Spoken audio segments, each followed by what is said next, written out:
Welcome, Greek U Nation, to episode number 165 of the Fraternity Foodie podcast. I am your host, Mike Eilon, CEO of Greek University. I am a speaker and author of the book From Letters to Leaders, Creating Impact on Your College Campus and Beyond. We call these episodes the Fraternity Foodie podcast because there is nothing like great food to bring fraternity and sorority leaders together and also college students together.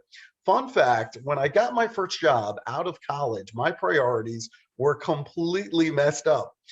I needed to have a beautiful one-bedroom apartment on Long Island with no roommate. I needed to be driving a brand new white Mustang, and I barely had any money left to put food on the table. Those things will come by working hard, but don't be in such a rush like I was. Get a roommate, buy a reliable used car to get yourself to work, and start putting money away in your 401k early to get the maximum benefit later in life. So just take that advice and you'll do really well. Now, we have with us today Christine DiDonato, author of Get There Faster, the no-nonsense, no-fluff guide to the career you want. And she's also founder of Career Revolution, Inc., an innovator in the space of emerging leader development. As a former talent management executive at Sony, Christine focused her passion and research on developing the youngest generation of employees to become the next generation of leaders. Christine is a LinkedIn author and a seasoned facilitator who partners with clients to move beyond theory and academics and to put tangible solutions in place that address the challenges of our new workforce. She is recognized as a leading expert in her field, as seen in her contributions to popular media sources like Time, Money, Inc., Forbes, Human Capital Institute, Society for Human Resource Development, and USA Today. I am so excited. Welcome to the show, Christine. Hi, Michael. I'm excited to be here. It is amazing to have you on the show today. I know our listeners, they're mostly college students, fraternity and sorority members. They are all about jobs and careers. So you are the perfect guest on the Fraternity Foodie podcast today. And I think it's also helpful for our listeners to learn a little bit more about you. I know that you got your master's degree in speech and communications from San Francisco State. What made San Francisco State the best choice for you?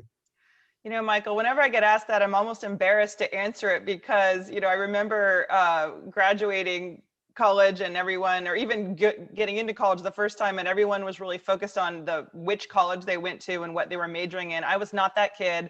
I had no clue. I just started realizing what classes came easy.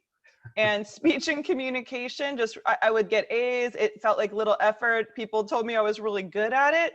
So I just decided to keep going to grad school because I didn't know what job I wanted. So I really was the person who used grad school as the way to stay in school.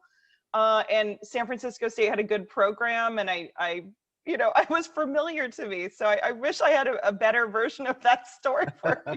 So it was the path of least resistance, basically. Yes, it was like, I'll just figure it out as I go. And I like this. So I think I'll just keep doing this until I figure it out. Hey, that works. I mean, you might as well be doing something you like. That's really cool. And for over 5 years, you were the head of talent and organizational development for this little known startup called Sony Electronics. Right. I joke, of course. that sounds like a dream job to me. I mean, what did you learn from this position that you applied in your future coaching, training, and consulting work? Yeah, that job, I mean, I consider that, looking back, as my PhD, a real world PhD. It was the hardest job I've ever had. It was the biggest job I had ever had. I really was someone who, you're in a job and you want to get to the next level. And I'd finally reached that level when I got to Sony. And the lesson there was, you really need to start paying attention to what you want in your future and not just climbing the ladder because you can. And I think that was where I hit the moment in life where I thought, okay, every time you've ever had a difficult person you've worked with in your career, or college class, or a professor you don't get along with, every new job I had, and Sony was the one I really got this, you keep encountering that same person just with a different name, right? They look different, they're a different person. But at some point, I just realized Okay, any challenge I've had in my career, anything I'm fighting for, I'm the common denominator between anything I'm getting and not getting. And that's the moment at Sony when I sat back and realized now I'm the boss. Like I get to call the shots. Why am I still not happy with certain aspects of my job?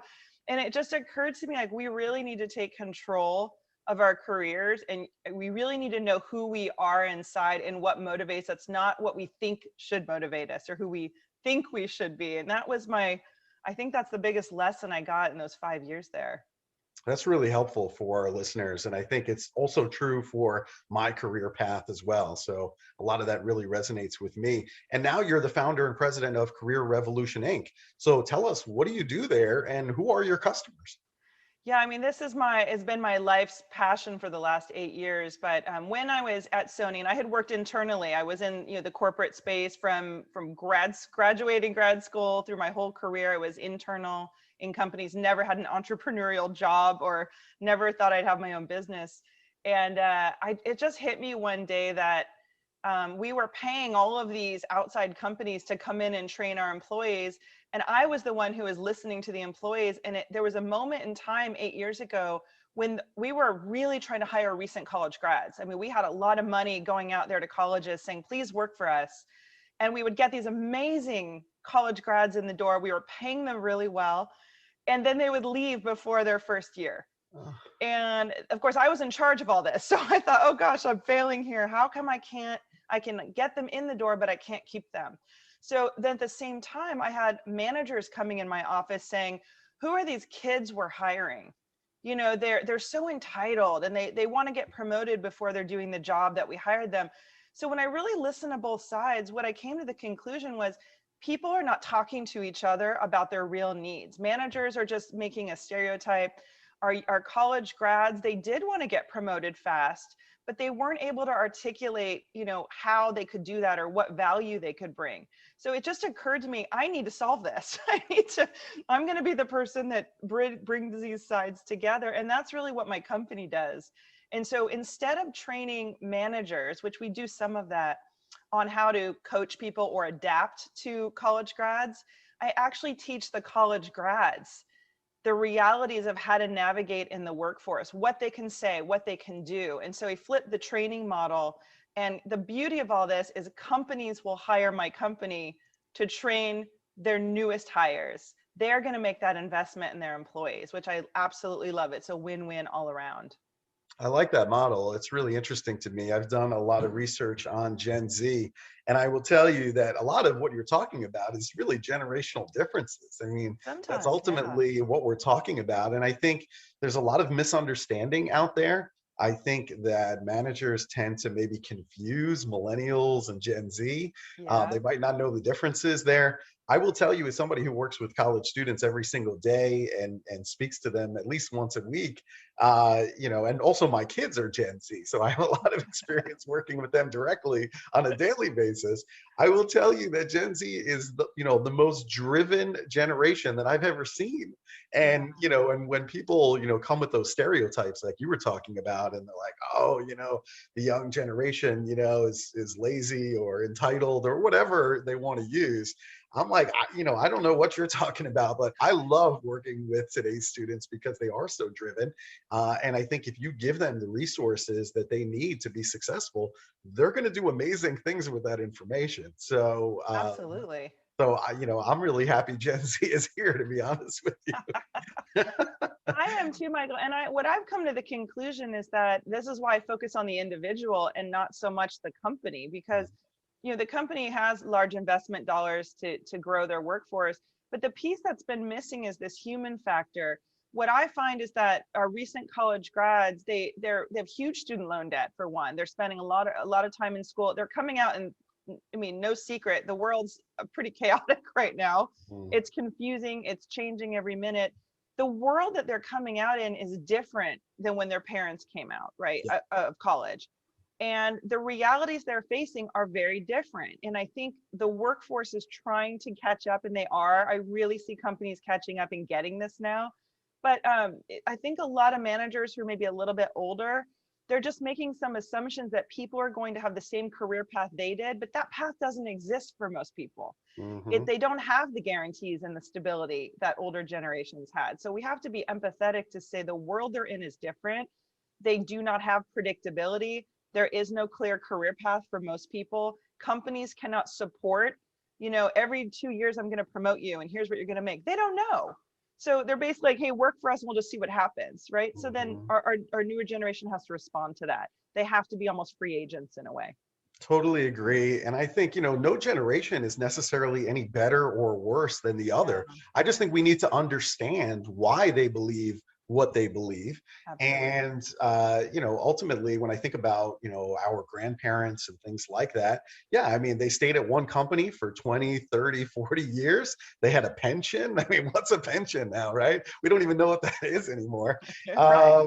And so things are different. And yes, I mean, college education was a lot more affordable for our grandparents and our parents than it is for my kids who are about to enter college in the next 2 years. I mean, these are just facts. Okay. So we can Absolutely. either, accept the facts as they are, or we can ignore them and just go to stereotypes.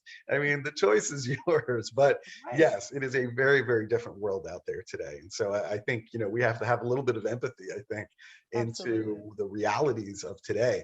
I'd love to talk to you about your book. I mean, the first chapter of your book, the name of the book is Get There Faster, the no nonsense, no fluff guide to the career that you want. And the first chapter is called It's Not You, It's Them. And you start talking out about Anna, who is a recent college grad who has to move back home with her parents because of the realities of student loan debt, the low pay that she's encountering, the high rent, and also a very long work commute you were talking about. So what can employees like Anna do to accelerate their career path without waiting around for their manager? Yeah, I mean, this is I get asked the questions within this space so often, and the one thing that I think has remained true in terms of getting a good job in a right culture and progressing is still about people you know. I mean, I've been in human resources many years. I've been in a lot of closed door meetings. I still get phone calls from people, and they're not official referral phone calls. They're, Christine, you worked at Sony. This person said they worked at Sony. What were they like? What do you know about them? This happens all the time. Our reputation and who we know still can accelerate or derail our career. So the number one piece of advice I think that we can all take that's within our control is your network. What are you doing to know more people that are in jobs or companies or fields that you like or of interest to you? And I say informational interviews are the number one way I see recent college grads or even college students use to build that network. You don't need a manager. And that entails, on a practical level, simply you can use LinkedIn. Now we have LinkedIn. I didn't have LinkedIn when I was doing this. I'd actually pick up a phone and try to find people, but you can go on LinkedIn and you can send a message to someone who works in a job that you think is kind of cool. Maybe you're like, wow, I might want to do that, but I don't know. And if you send them a message saying, I would love a 15-minute phone call with you. I'm a recent college grad. I'm exploring and getting to know different people. Would you be willing to share, some lessons you've learned in your career path, or tell me about your job? That's it. You're not asking for anything. I find that more often than not, people are really sympathetic to that, and they will want to meet you. And you ask them some questions. They say, here's my career. You say thank you, and then you just keep in touch with them. Now, when there's a job opening at that company, you're saying, hey, Michael, remember we chatted, you gave me some great advice. I'm applying for a marketing analyst job, in your department, or do you know a recruiter who you can give my resume to? And that's how your resume gets to the top of that pile. That's how we accelerate results. And it just works that way. It really, really does.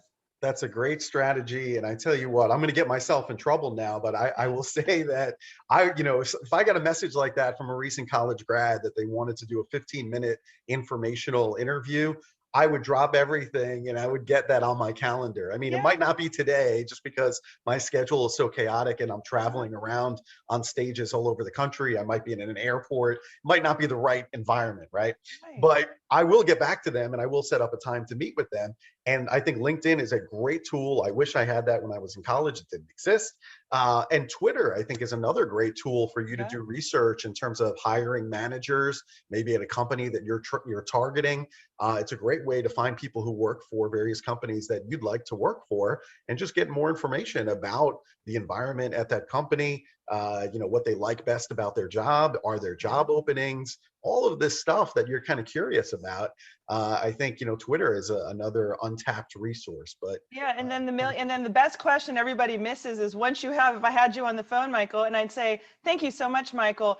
Do you know anyone else who you think could give me some good information like you gave me today? They're right. going to introduce you to 1 to 5 people. And guess what? Those 1 to 5 are going to give you 1 to 5. You just got to get one good one on the phone. You don't have to hunt constantly on LinkedIn. 100% agree. And if you drop my name when you contact the 1 to 5 people that I'm giving you, Yeah. they will also respond Yes. to you in an Yes. affirmative way.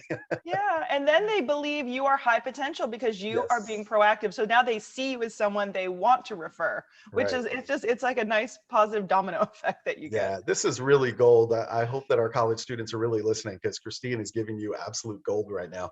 And I have to be honest, it took me a long time to figure out what my purpose is. It took me close to 15 years to figure out what the purpose was. So how do college students figure out what their purpose really is? I have a controversial answer to this, Michael, that some people may disagree with, but I stand by it. I do not believe most people have a purpose, a Hmm. singular purpose. I think some do, and they're really blessed and really lucky. They're maybe the singer, the Michael who has some people do.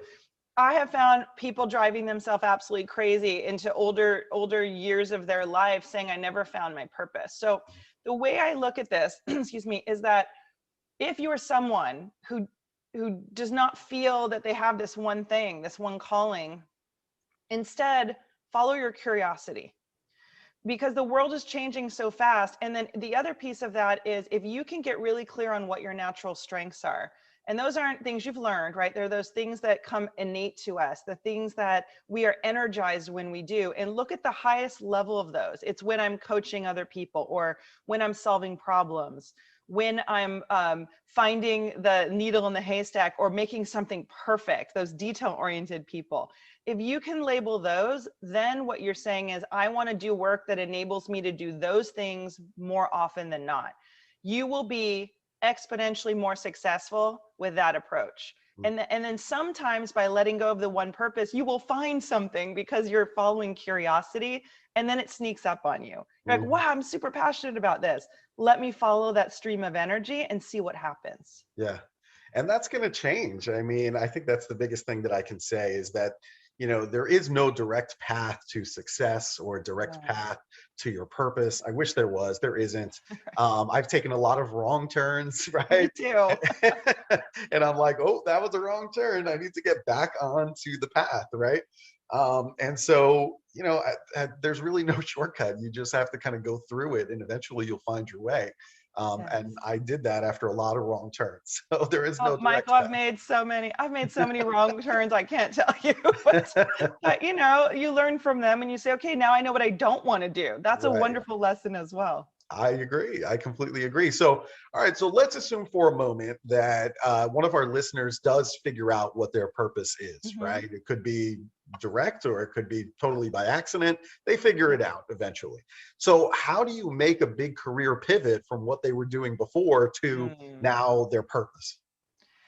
Gosh, there's so many answers to that, but I'll just share. I went through that. I was inside corporations and working ridiculous amount of hours and, had multiple bosses and meetings. I kind of the corporate, drone syndrome that I think a lot of us want to avoid. I had the epiphany that I wanted to be an entrepreneur. And I think the best piece of advice I could tell people is, once you have the moment of energy, one of the things that can happen that hurts us is we get so excited, which you're onto something. If you get excited about it, you really are in the right direction. But then we don't want to do anything else. We just want to go with that idea and sort of jump off the cliff. And most people I know fail when they do that, because the excitement is wonderful, but it's not practical. And there's a lot of practical things that have to happen for you to sustain this new passion. So the best thing, I think I finally did one thing right when I did this, is I asked myself, what would have to be true for me to live this passion? And I made a practical list. It took me months to make this list. You know, what would have to be true? I'd have to have clients. People would have to know about my business. I'd have to have legal protection, all the boring stuff. If you make that list, what I came to the conclusion was, okay, I know I'm going to do this thing. Now I know what would have to be in place, but what do I need to do to make those practical things happen? For me, it was, I need to use my current job as a platform to start my new company. Because once I leave, say, Sony, no one knows who I am. But when I want to take a meeting with the name Sony behind my name or a job title, someone will take my meeting. So for example, how much money can you put away? You know, does your company have tuition reimbursement or financial aid that can help you? Can it help you build your network? So I think there's some practical things you need to do in your current job is a plan to get you to the new place. Don't just jump off the cliff because it's exciting if you don't have a safety net. You need some financial safety net to sustain. I think that's just a fact that people forget sometimes. That's good advice. And what if your big pivot is not to another place necessarily that already exists? What if you're now pivoting to being an entrepreneur?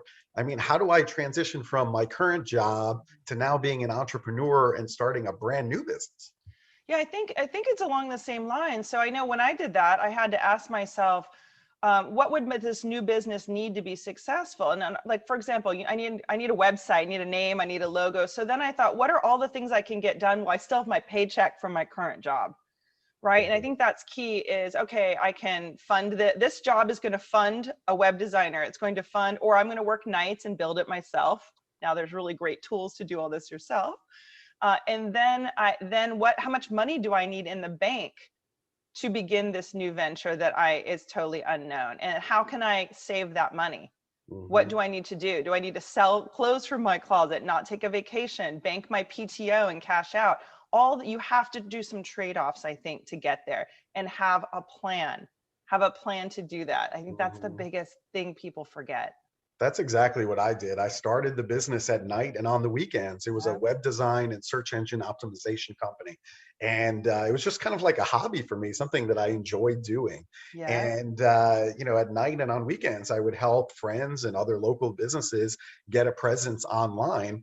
And then suddenly the checks that I was receiving at night and on weekends was larger than what I was getting paid for my day job as CFO in Manhattan. Wow. And so, I mean, I just showed all of these checks to my wife and I said, babe, I said, I think it's time for me to leave my day job. And You're that was lucky. it. Michael, my leap, I couldn't take on clients because I worked for an organization that would be, you know, against the rules. So it was a big financial leap. It was, I had to resign and then start this new thing. But for me, it was, my answer to that was I have to have a client lined up. Yeah. Before I leave, right? And so I had a client lined up. So 1 week after I left one job, I had a paying client, and that saved the day. Yeah. Well, yeah, you had a tougher road than I did. That's for sure. That's a big leap of faith that you took. There's no question about that. Now, what if you're working for a boss that's not supporting your career growth? How do you work around that? That's a really tough one because your boss is a really key player in you getting promoted in that organization, whether we like that boss or not. And so 2 things have to happen. One, you have to get your boss to see that you do care about the job that they have you in, because remember, their success depends on you getting that work done. And so the first thing I say is, how can you be the best at that job you're in so your leader at least knows, hey, this person's committed, right? At least it looks like they're committed to this job. The second piece is you might just get a manager who's not a great career coach. It happens. It happens all the time. Then I say, can you get a mentor? And not that will compete with your manager or works against your manager, but is there someone in the organization that can mentor you to help you navigate the rest of the company, even if your manager is not advocating for you? So the goal is to build more career advocates without threatening your manager. If your manager feels like you're working around them, it makes them look bad, they're not going to be your advocate. So you've got to find a way to make them still look good, right? But finding other resources to help give you those insights and advice. Yeah, that's really good points there. I also think we should talk about engagement. I was reading a report just recently, and it talked about fraternity and sorority members being some of the most engaged Mm. employees in the workforce, which I think is another reason why, I believe so much in fraternities and sororities and the value that it brings. But how can managers keep their employees engaged in 2021 and going forward? Yeah, I work with a lot of organizations. I mean, some pretty big brands right now, and they're all struggling with this engagement piece with their youngest generation. Well, actually, with everybody, but the whole work remote thing is thrown a wrench because you've got recent college grads coming in who entered the workforce during a pandemic when they didn't get that whole be in the office, get to know people, get to know your way around. It's really a loss for them. They didn't get to be part of that team in an intimate way the rest of us, got to do when we were in the office at first. Mhm. But I'm finding organizations are spending a lot of money, and if they're not, they need to, on health and wellness, making sure people are still connected to their team and to the office by having some fun things outside of just all of the meetings that we have, but also investing in career development. Organizations that do this well are seeing higher retention amongst younger employees, which that means is not asserting upon them, this is our company way. Instead, it's asserting upon them, even programs that like my company does, saying, we believe that you need to find your own way. We're going to give you the tools to figure out who you are, where you can add the most value, and where you see your future going, and let us help you. And with every resource we have, realize your potential and your dreams. Sometimes employees' dreams are not within your organization. And some companies are really progressive and they get that, and they will actually help an employee navigate out of a department or even somewhere else, knowing that that employee can come back later. They might learn a new skill and be loyal to your organization. So I think career development, health and wellness, personal stuff is really where engagement is at these days. The rest is price of admission. I love it. That's going to resonate with Gen Z students for sure, for sure. So if you want to keep younger employees and recent college graduates, I think you're right on the money. You are spot on there. That is wonderful. Now you happen to be living in, I think, the most beautiful place on planet Earth. It's this place called San Diego, California.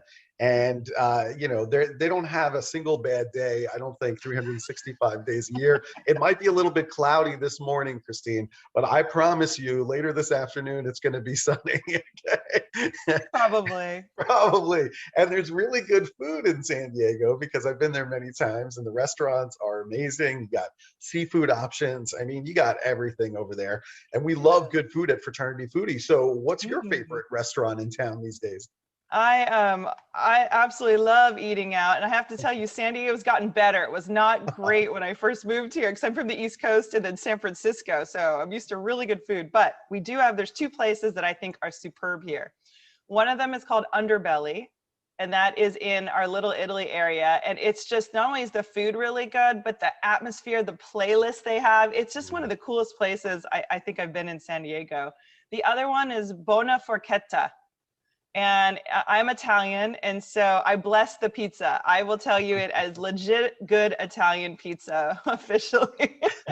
All right, you're talking to somebody who was born in New York City, in Manhattan. Yeah, So I'm going to really test these out, later yeah. this year when I'm speaking in San Diego, and I'm going to get back to you. I'm going to let you know if that's real good pizza because I know good From pizza. Naples, not New York style, from Italy pizza. Different. It's different, Michael. All right, that's true. That's true. And I do love the Little Italy area of San Yeah. Diego. It's just such a fun little area of town, and I really enjoy going there. I can't wait to go back. I absolutely love this. All right, so if our young professionals who are listening right now, if they want to reach out to you for coaching, training, consulting, where's the best place for them to go to get more information and to connect with you? Yeah, so the first point of contact is to check out our company website at careerrevolution.com, and that has all kinds of resources, free access to assessments on there, but also through LinkedIn or Instagram, I do give away, raffle off free coaching sessions every month. Hmm. We target recent college grads, and so if you follow me on Instagram at Career Mindset, or LinkedIn, it's just Christine DiDonato, and just make sure you're keeping track of our posts. You will get an opportunity every month to win free coaching. I love it. Add career mindset. You're going to get free coaching. I mean, to our listeners, go and follow Christine today. I mean, you're going to get free stuff. What's better than that? Well, this has been great. I've had so much fun today. I really appreciate your time. Like I said, I mean, Gen Z and our listeners, they are laser focused on careers. And so I couldn't find a better guest for the show. You were fantastic. Thank you so much for what you do. I appreciate that. And it was a pleasure having you. Thank you, Michael. It was a blast chatting with you. All right, we'll talk again soon. And to our listeners, if you like this, please like it on social media, share it with other students that are also career minded. And we look forward to seeing you on another episode of Fraternity Foodie. Bye for now.